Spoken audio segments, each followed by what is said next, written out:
Everyone, this is me Prithila. আপনারা দেখছেন আমার চ্যানেল পৃথিলাস ব্লগ। তো নিয়ে আসলাম নতুন একটি রেসিপি নিয়ে। তো আজকে বানাবো চিকেন চাপ। তো এর জন্য চিকেন নিয়ে নিয়েছি, চিকেনগুলো ধুয়ে পরিষ্কার করে নিয়েছি। তো এখন আমি একটা কাটার প্রসেস দেখিয়ে দিব। আমি বাকি দুটো কেটে ফেলেছি, আপনাদেরকে দেখানোর জন্য একটা লেগ পিস রেখেছি, সেটা আমি কেটে দেখা দেবো। তো এই যেহেতু এখনকার চাপ সবাই হাড় সমিতি বানায়, তো এর জন্য আমি হাড় সমিতি নিয়েছি। এইভাবে যে এখানে একটা মাঝখানে একটা জয়েন্ট থাকে, এই জয়েন্ট বরাবর আপনারা কাট করে নেবেন। এই যে দেখুন, এটা আলগা হয়ে গিয়েছে। তো এটাকে ভালো করে একটু কাট করে নিচ্ছি। একদম কেটে ফেলবেন না, যাতে একটু ভাঙা টাঙার মতো হয়ে যায়, যেমন এরকম। এই আর এইখানেও আরেকটা আছে জয়েন্ট, সেটা এভাবে চাপ দিলেই এই যে এটাও বের হয়ে গিয়েছে হাড্ডিটা। এরকমভাবে করে নেবেন, বের করে নেবেন। তারপরে এই যে মাংসগুলো এখানে একটু কাট করে মাংসগুলো জাস্ট একটু হাড় থেকে আলাদা করে দেবেন। তাহলে কি হবে, জিনিসটা যখন ভাজবেন তখন বেশি হার্ড হবে না বা কুকড়ে যাবে না। তো এরকম করে যে চিকেনের লিগামেন্টগুলো আছে এগুলো জাস্ট হালকা একটু ছিঁড়ে দিলেই আপনার কিন্তু জিনিসটা চিকেনটা একদম নরম হয়ে যাবে। আর এই যে মাছ বরাবর লেগের এই জায়গায় একটু কাট দিয়ে নেবেন। এই যে আমি এরকম কাট দিয়ে নিয়েছি, হালকা হালকা কাট দিয়ে চিকেনটাকে খুলে নেবেন জাস্ট।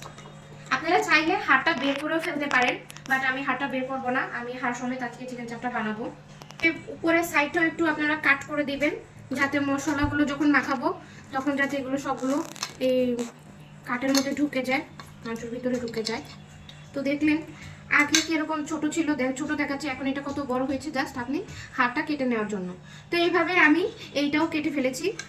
এই যে দেখুন, কেটেই নিয়েছিলাম, তো আপনাদের দেখানোর সাথে এটা আমি কেটে দেখালাম। তো এরকম করে এখন আর এই যে বুকের মাংসটা এটাকে জাস্ট এইরকম থাকে, তো এরকম মাঝখান দিয়ে এরকম কেটে এরকম আমি ভাগ করে নিয়েছি। জাস্ট এখন আমি মশলাগুলো মাখাবো। তো বন্ধুরা, চিকেনটাকে একটু থেতলে দিতে হবে, তো এর জন্য আমি পাটাতে নিয়ে নিয়েছি।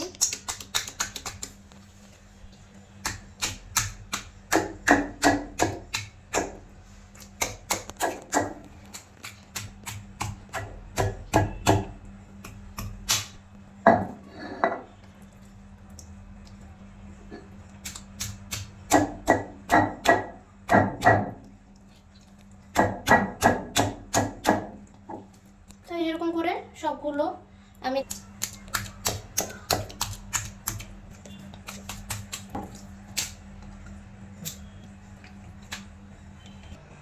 তো বন্ধুরা, চিকেনটা তো থেতো করে নিয়েছি, এখন আসছে মূল ম্যারিনেশনের ইয়াটা। তো এখন আমি এখানে মশলাগুলো নিয়ে নিয়েছি, এখন আস্তে আস্তে মশলাগুলো আপনাদেরকে বলবো আর মাখানো শুরু করব। তো ফার্স্টে গুঁড়া মশলাটা একটু অ্যাড করে দিই। আগে ফার্স্টে একটু হলুদটা অ্যাড করব, হলুদ খুব বেশি একটা দিব না।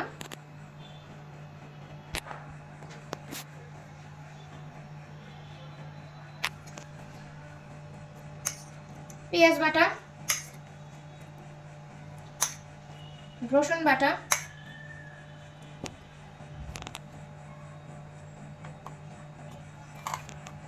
আদা বাটা,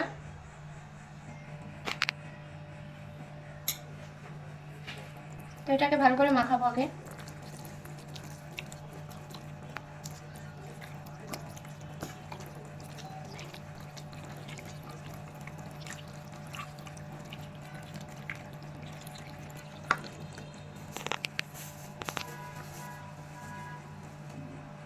তো বন্ধুরা, কালারের জন্য একটু ফুড কালার ব্যবহার করব, 1 চিমটির মতো নিয়েছি। উল্টে পাল্টে একটু একটু লাগিয়ে দিব। এটা জাস্ট কালারের জন্য, আপনারা চাইলে দিতেও পারেন, নাও দিতে পারেন, অপশনাল এটা।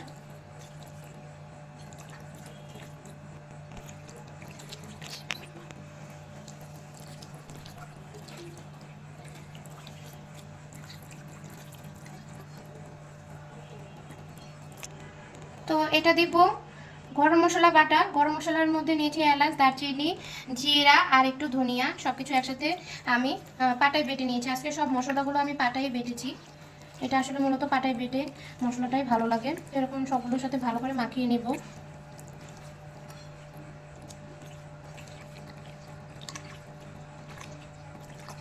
বন্ধুরা, একটু সয়া সস দিব,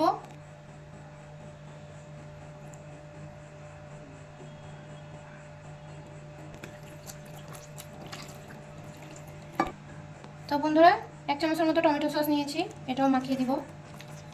আর লাস্টে আমি মাখাবো মরিচের গুঁড়াটা, আসলে ঝালের কারণে আমি মরিচটা একটু লাস্টেই দিচ্ছি। এখন দিব মরিচের গুঁড়া, যে যার ঝাল ইচ্ছে মতো দিতে পারেন।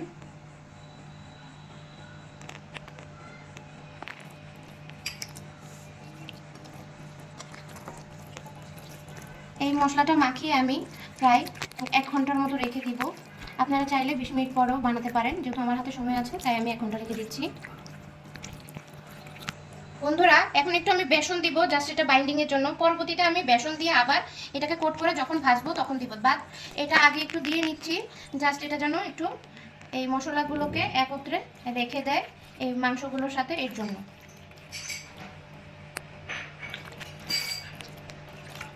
বন্ধুরা আমার মাখানো শেষ, এইটাকে আমি 1 ঘন্টার মতো রেখে দেব। ফিরে আসছি 1 ঘন্টা পর। তো বন্ধুরা চাপের সাথে নান রুটি বানাবো। তো নান রুটির জন্য এখানে আমি 3 কাপের মতো আটা নিয়ে নিয়েছি, আপনারা চাইলে ময়দাও নিয়ে নিতে পারেন।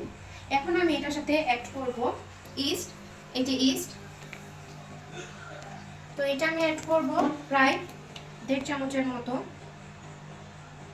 ইস্টের মাপটা অবশ্যই আপনারা ভালো করে দিবেন, পরিমাণ কম বেশি। এই যে যেমন 1 চামচ, এটাকে পুরো এভাবে দিবেন। আরও 1/2 চামচের মতো দিব। এই 3 কাপ ময়দা বা আটার জন্য আমি এখানে 1/2 চামচ 1.5 চামচ ইস্ট দিয়েছি। আর দিব লবণ, লবণটা দিব 1/2 চামচের মতো। লবণটা খুব বেশি দিব না। আর দিব চিনি, আর দিব চিনি। এই যে চিনি দিয়েছি 1 চামচ, আরও 1 চামচ চিনি দিব।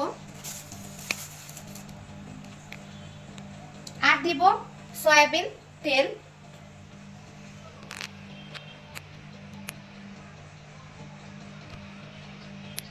1 চামচ, 2 চামচ, 3 চামচের মতো দিলাম সয়াবিন তেল। আর সামান্য একটু আমি ঘি দিব, জাস্ট ফ্লেভারের জন্য। এটা আপনারা চাইলে দিতেও পারেন, নাও দিতে পারেন, কোনো প্রবলেম নেই। হাতে দিবেন, নয়তো দরকার নেই।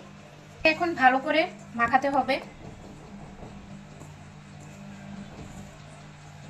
যাতে ইস্টগুলো সম্পূর্ণ আটা বা ময়দার সাথে ভালো করে মিশে যায়, সেভাবে আপনারা মাখিয়ে নেবেন।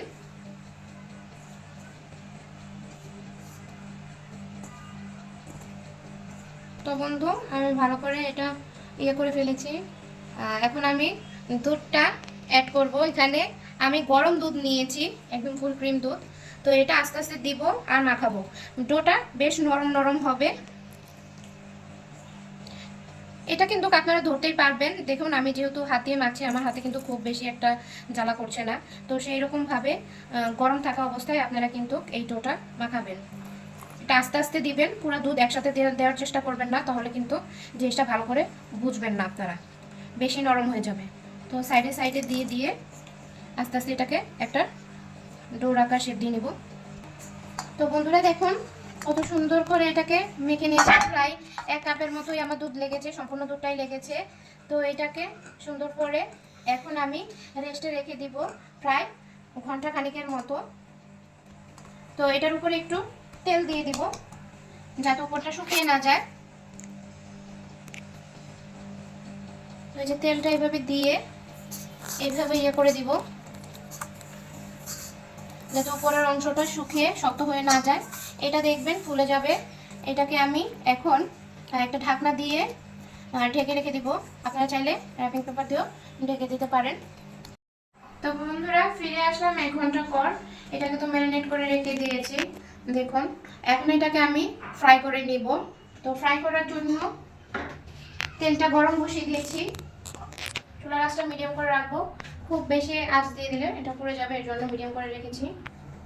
তো এই যে চিকেন চাপটা নিয়েছি। তো এটাকে এখন এই যে ময়দা এই বেসনের ইয়াটার মধ্যে একটু এরকম করে মাখিয়ে নিব।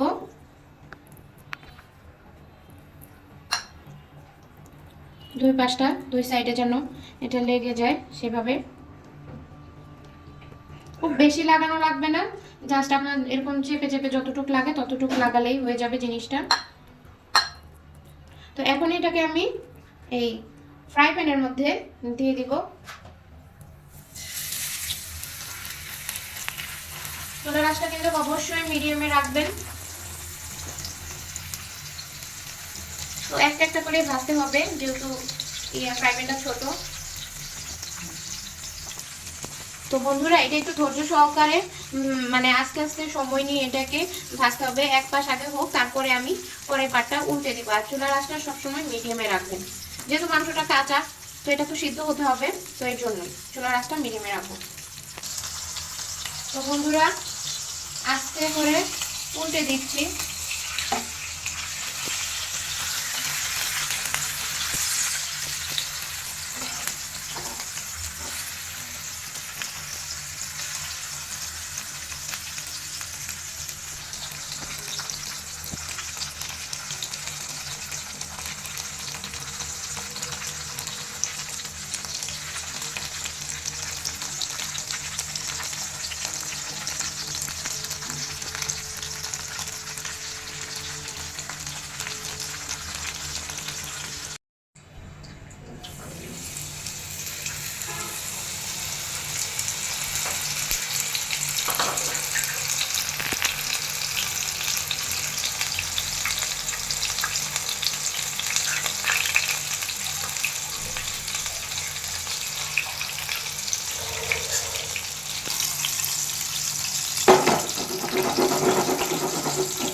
তো বন্ধুরা, আমার ভাজা হয়ে গিয়েছে।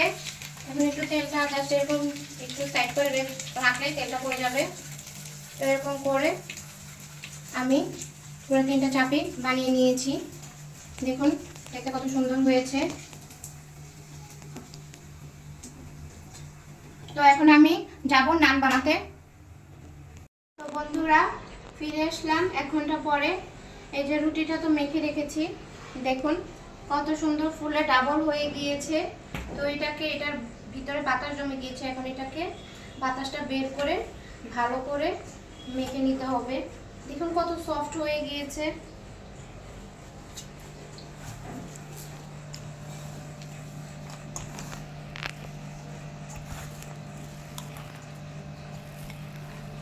এখন এটাকে এরকম মেখে রুটির আকারে আমরা গোল গোল শেপ দিয়ে নেব।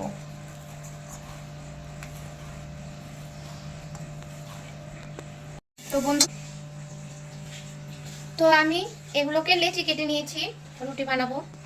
তো দেখুন আমার প্রায় 9টার মতো হয়েছে 3 কাপ আটাতে। বন্ধুরা, এই যে রুটি বেলার মতো আমরা যেভাবে বেলি, ঠিক এভাবে এরকম গোল করে নিয়েছি। এখন সাইডে একটু আটা দিয়ে নিব। আটাটা দিয়ে রুটির আকারে শেপ করে নিব। আমি গোল গোল করে করছি, আপনারা চাইলে একটু লম্বাটে করে নিতে পারেন। খুব বেশি মোটাও করবেন না, খুব বেশি এই রুটিটা খুব বেশি মোটা পাতলা কোনোটাই হবে না। আপনারা দেখুন, তাহলে বুঝতে পারবেন। এই দেখুন পুরটা এরকম থিকনেস হবে। তো এরকম থিকনেস করে আমি সবগুলো রুটি বেলে ভেজে নিব। শুকনো খোলায় ভাজবো, দেখুন কিভাবে ভাজবো। তো বন্ধুরা, আমার খোলাটা গরম হয়ে গিয়েছে। খুব বেশি গরমও থাকবে না, খুব বেশি ঠান্ডাও না, মিডিয়াম গরম করে নেবেন। তো এখন এই নান রুটিটা দিয়ে দিব। চুলার আঁচটা অবশ্যই মিডিয়ামে রাখবেন, নয়তো পিছনের পাট বা উপরের পাটটা কালার চলে আসবে, কিন্তু ভিতরে কাঁচা থাকবে। তো এটা আস্তে আস্তে এরকম 30 সেকেন্ড এটা হোক, তারপরে আমি উল্টে দেবো। তো 30 সেকেন্ড হয়ে গেছে, আমি উল্টে দিব। এই যে হালকা হালকা ভাবে দেখবেন আস্তে আস্তে এটা ফুলে উঠবে। তো বন্ধুরা দেখছেন আস্তে আস্তে রুটিটা ফুলে উঠছে। তো আপনাদের এরকম ফুলে উঠবে রুটিগুলো, যেরকম পরিমাণ দিয়েছি। তো এরকম করে আমি প্রায় সবগুলো নান রুটি বানিয়ে নেব, তেল ছাড়া।